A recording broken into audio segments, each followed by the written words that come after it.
He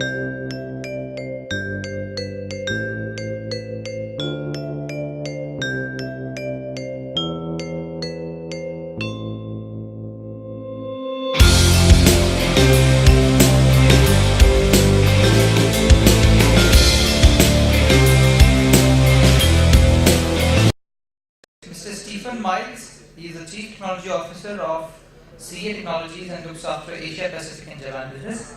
He will be presenting on building software factories to transform banking in the digital age. A round of applause for Mr. Miles, please.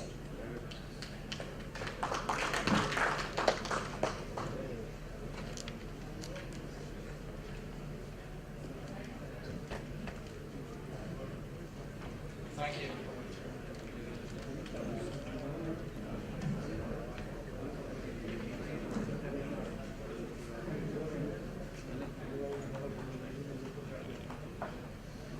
Okay.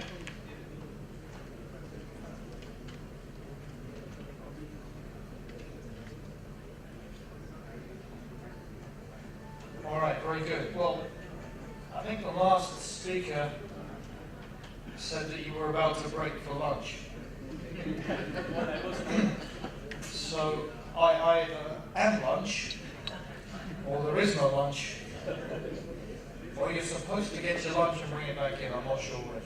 Anyway, I don't have so long today, so I'm going to have to move through this pretty quickly with you. I understand we're running a little bit behind, so we'll try to keep this moving at a good pace. So this afternoon I'm going to talk to you about how thinking about ourselves as technology companies, or if you will, being software businesses, is actually critical for all of our success moving forward. In the words of J.P. Morgan Chase, a large branded institutional bank that we all know about, they quipped the phrase only a few years ago that they now consider themselves to be a software company with a banking license. And it's indicative of just how important technology has become in driving all of our businesses. And if that's true, how can we think about transforming ourselves into thriving, innovating software factories to help transform banking in the digital age? But first of all, let's start by considering what we mean by digital transformation. I think you've heard many explanations here this morning and early in the afternoon. Some very simplistic, some very bombastic.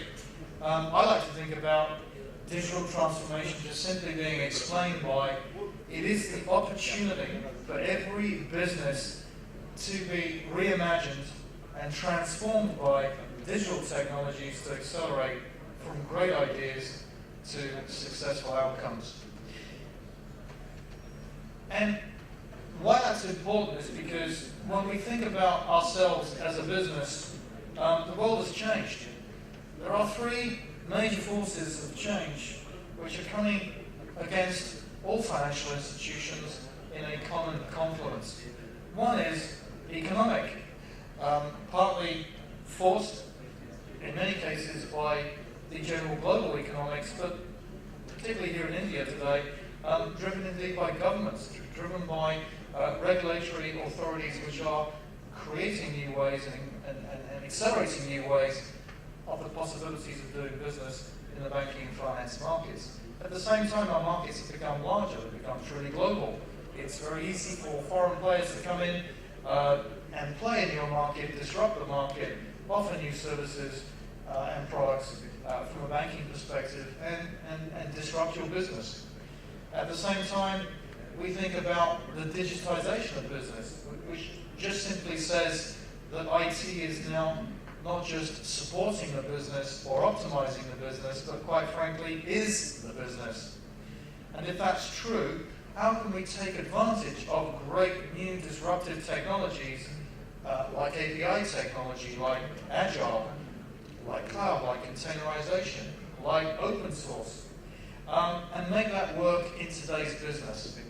Not just as single discrete investments that we make to plug gaps, but driving our business from the hardware business and becoming the essence behind how we drive and implement all changes. And it's critical to see just how disruptive, despite the fact it's relatively early days, the business is already experiencing. Since the year 2000, 52% of the Fortune Top 500 have either disappeared, become bankrupt, been acquired, or just simply ceased to exist on the list. That's a major statement in just how disruptive this industry is becoming. By the way, in the same breath, the average lifespan of an S&P 500 company is now down from a multi-generational lifespan to just 15 years. That in itself is also a scary thought. By the end of 2017, IDC predicted that 60% of APAC's top 1,000 organizations, which will include, of course, many banks, will have digital transformation, not just supporting their strategy or augmenting their strategy, but actually being at the center or the heart of their corporate strategy. But understand that when we embark upon digital transformation, the rules have changed. It's not just business as usual. We need to understand that culture has changed. Customers that buy from us and do business with us want things in different ways. They want things in new ways. And quite frankly, you're only as good as how you compete against the person that's providing the service. It may be a neighboring bank, it may be a traditional competitor, it may be a new competitor, but if they're providing that service better than you, you're going to lose your customer. Experience has changed. It's not just about the experience of a transaction or how service is performing end to end, but how the customer feels about your product or your service and how that service performs relative to your competitors. It's a dynamic process, and it's something that needs to be considered and revisited on a continuous basis. Time to market is everything, and we don't have control over our business anymore. Your customers are firmly in control of the choices they have and the places that they choose to do business with. So simply stated, delight your customers or prepare to lose them, potentially forever. I like to think about digital transformation being something that's really only been with us since about 2008. It was really the second iteration of the iPhone technology and the advent of the App Store, which gave us the digital era that we are now all participating in. But even though that's relatively early days, it was only about 6-7 years ago, we already have a massive digital divide in the business today. I like to talk about the concept of the unicorn, which the industry talks about. These are the cloud-native companies that have appeared overnight, disrupted traditional businesses, grown rapidly, become very prosperous, and quite frankly have market share in some cases which is difficult for people to catch up and compete with. They are competing against traditional horses, perhaps in some way resembling a unicorn, although they obviously don't have wings and don't have horns. But the traditional horses, thoroughbred in their existing businesses, good at what they do, but now under threat from a new super creature, a super horse, if you will, who's competing against different rules. I like to think about those rules being thought about in terms of the differences. Innovation is different for the unicorn versus the horse. From an innovation perspective, a unicorn will think about innovating as a principal core culture, failing fast and failing often, and providing true experimental environments for their organization to test and try things are paramount to their success. Traditional horses don't do that. They're all about control. They're all about risk limitation and risk mitigation. Horses are into digital makeovers. They build front-end digitally facing products. They interface them back into their core business applications and systems. We call that digital makeovers. But the unicorns, they do things with a full-blown digital DNA. They think digital from the design, from the outset, and they think about that being through the length and breadth of their systems of engagement and systems of record. When we want to talk about customer centricity, it's not about customer experience, that's important, but it's about being customer obsessed. Is the product and service I'm providing my customer really what that customer wants? Am I delivering what I have well, or am I delivering what customers want well and at speed? Technology, well, technology is not about sitting at the periphery of my business, something that the IT shops provide to me as and when I design and conceive my services. It's about IT, the core of everything I build and deploy, and the heart of the new applications and services that I'm providing my business. And then business models, well, again, significantly differentiating between the traditional horses and the unicorns. Want to see that play out for real? When we think about a company like Google, we'll get excited about Google because, well, they're a big company. But do you know that Google refactors their core applications by 50% every month? That says they're listening to their customers and they're making deterministic decisions to change their core applications, refactor them, build them into new application architectures, and get the speed and agility into their business to make sure they're delivering what customers want. Amazon, they make a release every 11.6 seconds. Some of us are thinking about making a couple of releases a year. Maybe some have moved to months. Amazon's doing it every 11.6 seconds. Netflix, want to talk about APIs? Netflix is supporting up to 2 billion API calls per day. Their entire business depends upon having tried, tested, relevant, functional, valuable APIs powering their business. And companies like Intuit, someone who you wouldn't think of necessarily as a digital disruptor, and perhaps a horse, if you will, that's learned how to become a unicorn, they moved to a microservices architecture to make sure that they're able to do dynamic live experimentation online. And in the heart of the American tax return system, we're actually able to use 150 live experiments to upsell and cross-sell more products and service offerings on their core business. I mentioned earlier about digital DNA and being brave enough and bold enough to put technology at the core of your business. As we see on this slide, on the left-hand side, that's the traditional business. That's how we do it today. We design things in lines of business. Our customers are quite often built in quite late in the process, which is unfortunate. And then we go to the IT departments very late in the process to say, here's the requirements, here's what we need to build. Go put me a project together and build the supporting infrastructure to make my services viable. With the disruptors, they do it differently. Technology is the core of the machine. And in fact, the lines of business are built with technology at the core. Technology is designed in as part of what enables and builds the basis behind how we conceive and create the applications that help us differentiate and make us special in our businesses. And notice, importantly, how the customer is intrinsically wedded to the process. So when we think about digital disruptors, it's early days. Is it just a ton of money I need to spend and sink into a bottomless pit? No, apparently not. The companies that believe in this, who are technology companies who have made DevOps a key way in which they build and align their internal processes, how they view APIs as a core enabler, perhaps the new foundation of their digital fabric, how they view agile development, not as just something they throw in the with the teams who are developing the new mobile UIs and run it at a team scrum level, but are running agile the length and breadth of their business. These companies are clearly proving to lead the way and drive success in the digital era. In fact, we're already witnessing up to 2x revenue growth in terms of return on the bottom line. But maybe if you expected to see high revenue growth, that would be something that we've already said. But we're actually incredibly profitable, up to 2.5 times more profitable than the traditional horses. And already getting great impact in terms of being able to turn them into new revenue streams, new business models, and taking valuable market share away from competitors. So when we think a blueprint for a digital transformation to help you as a bank or you as a player in the financial service industry in India move and impact at scale, a couple of considerations need to be borne in mind.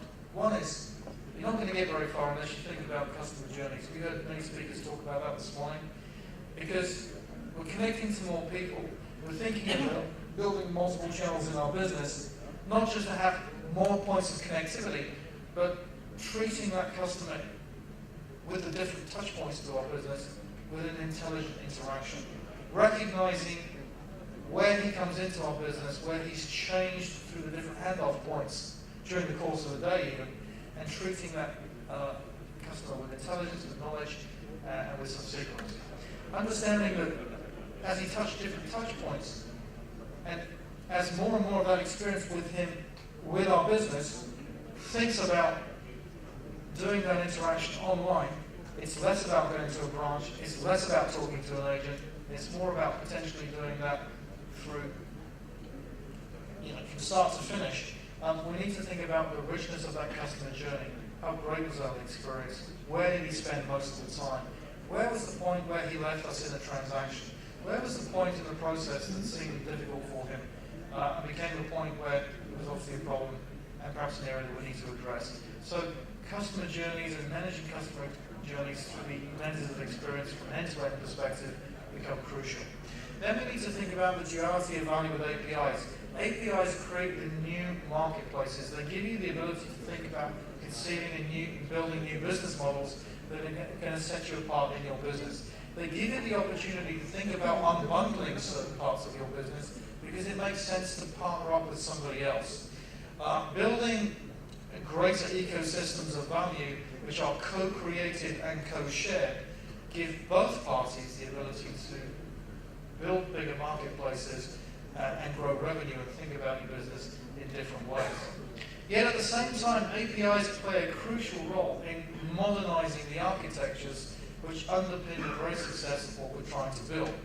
There is no point, as I said earlier, building fanciful new mobile UIs, reaching out through different touch points into the business, if you're going to connect this back to monolithic end-tier architectures, which can't change, too difficult to upgrade, too problematic, and frankly, are not adaptive enough to suit the way in which we need to continually change the value and the relevance of our content.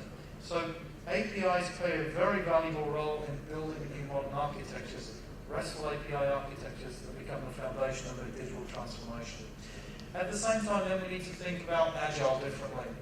Everybody understands Agile, everybody has deployed Agile in various parts of their organization, but not many people are doing Agile top to bottom in what I call the scaled Agile framework, where business can run at the speed of Agile, where you can tie in legacy heritage processes and get them to be unified into a process and help them move at the speed and the flow of Agile, giving you the ability to leverage bimodal realities, to think about hybrid IT environments, and to think about building in microservice-based architectures, which become critical to underpin anyone's success in building a software factory and being relevant in the digital era.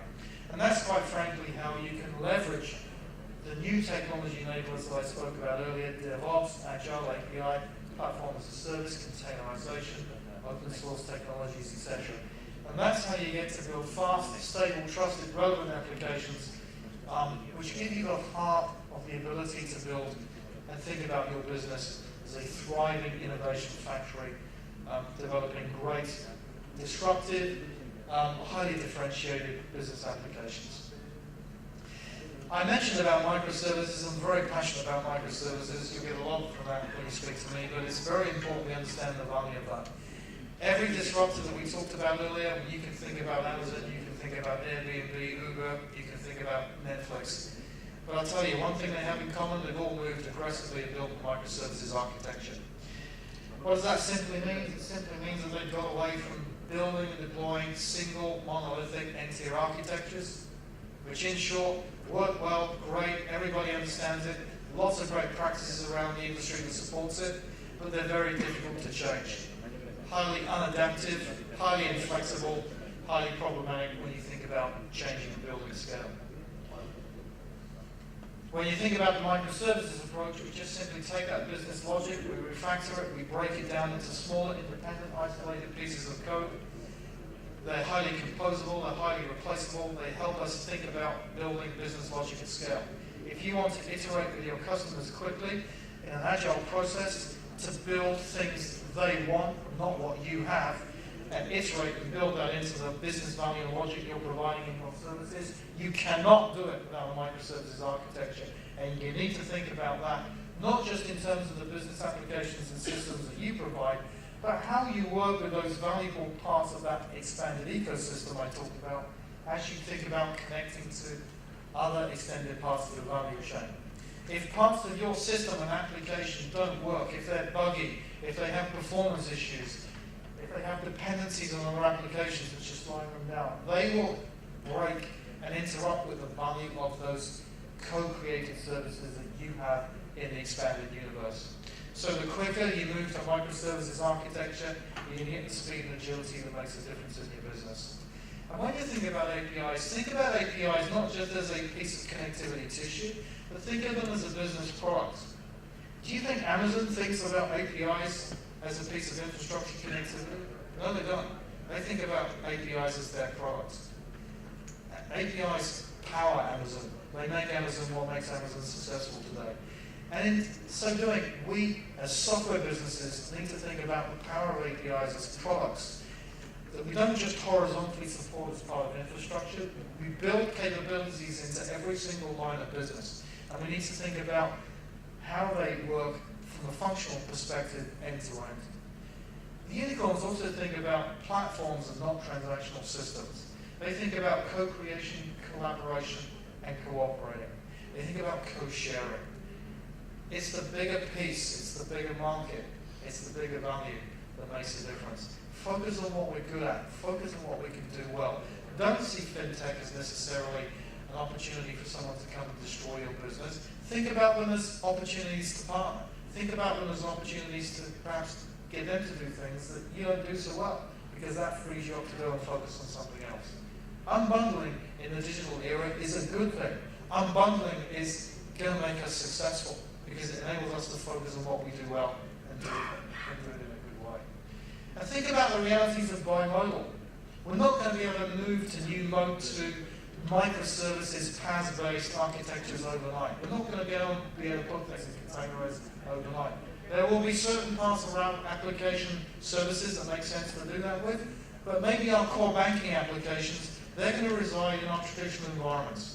We're going to perhaps operate those in traditional waterfall environments. We may not be able to do that in Agile today. So how are you going to blend Agile and waterfall together? How are you going to think about blending Mode 1 and Mode 2 together? Again, doing this and making sure that we can do this at the speed of Agile becomes a critical component. And I talked about it earlier. Agile isn't just something that you throw in your dev shops for your Scrum teams to work on your new mobile apps. Maybe that's where you want to start, but you're going to be very disappointed if you don't bring Agile into your organization and make your entire Agile organization run at the speed of Agile, number one, aligning all the key stakeholders in the process, maximizing flows and navigating around natural inefficiencies which exist within your business, and making sure, crucially, that your business is totally aligned to customer iteration. We talked about it earlier. If you can't be focused on delivering what customers want from you as a business and delivering it well with quality and speed, somebody else is going to disrupt you and take your business away from you. Scale Agile across your business, including your partners, making your SIs part of the value chain will become a critical ingredient to your success. So my recommended steps as I wrap up my presentation today is think about integrating planning, design, development, and operations into a single common cadence. Make Agile part of the process, not just within your business, but within the people that you partner with, that expanded ecosystem of value, those fintech partners that perhaps you're embracing. Think about that as part of a common, consistent, integrated whole. Think about your business as a software factory. Build those automated software factories of value to get those rich applications that you're iteratively building with your customers out the door with great quality and at great speed. Focus on services that leverage your data. The things that make you special as leading financial services institution is the richness of the data that have made you successful over the last 20, 30, 40 years of your business. That doesn't go away because somebody's come in and decided to disrupt and compete against you. Turn your advantage back on that. Leverage your data, expose it securely, and build those broader ecosystems of value that make you differentiate in your business and help you to disrupt those that are disrupting your business. And think about instrumenting everything. Analytics is important, empirical data, to help us make and execute against the right decisions that are right for our business. We can't focus on everything. We need to focus on the things that really matter. Use empirical data through instrumenting everything to become a key success in your strategy. And last but by no means least, think about security different. If we're going to have expanded ecosystems of value, if we're going to have more people touching our business in digital ecosystems, it stands to reason that identity and access management is going to need to be reconsidered. It's also important that we need to rethink things like privileged access management. How can I be comfortable in having 40 times more people touching my systems than I did in the past, but feeling confident that it's secure, that I can let these people work and touch my systems without the risk of bringing my systems down? And last but by no means least, this wasn't a product presentation today. I had a very short period of time to spend with you to just share some thoughts and ramblings around what we see as important in the business. But please understand that you can come to CA anytime to talk about our integrated portfolio that enables you as businesses, as banks, to think about continuous planning, continuous integration and delivery of your software factory, and continuous operations. And building this in a synergistic, integrated, agile fashion that enables you to essentially focus on building what customers want well, with great quality, and deliver at speed. We're CA Technologies. We've enjoyed this slot with you this afternoon. We're into helping customers rewrite their business with software. We've been around for 40 years plus. We're a horse in that sense, as opposed to a unicorn perhaps. But software is our business. We don't do anything else but make great software. And right now, that's all I have time to share with you this afternoon. It's been a pleasure to spend some time with you and have some great conversations during the break. Thank you. Enjoy your next session. Thank you very much, Mr. Stephen Miles. Sir, I request you to please be on stage for a minute, please. Stephen Miles, he is a Chief Technology Officer of CA Technologies, and he looks after Asia Pacific and Japan business. I request Dr. Ravi Gupta to please present a memento to Mr. Miles. CA Technologies is one of the partners with the summit and one of the great IT giants globally. So one of the most renowned IT companies in the world. Thank you so much.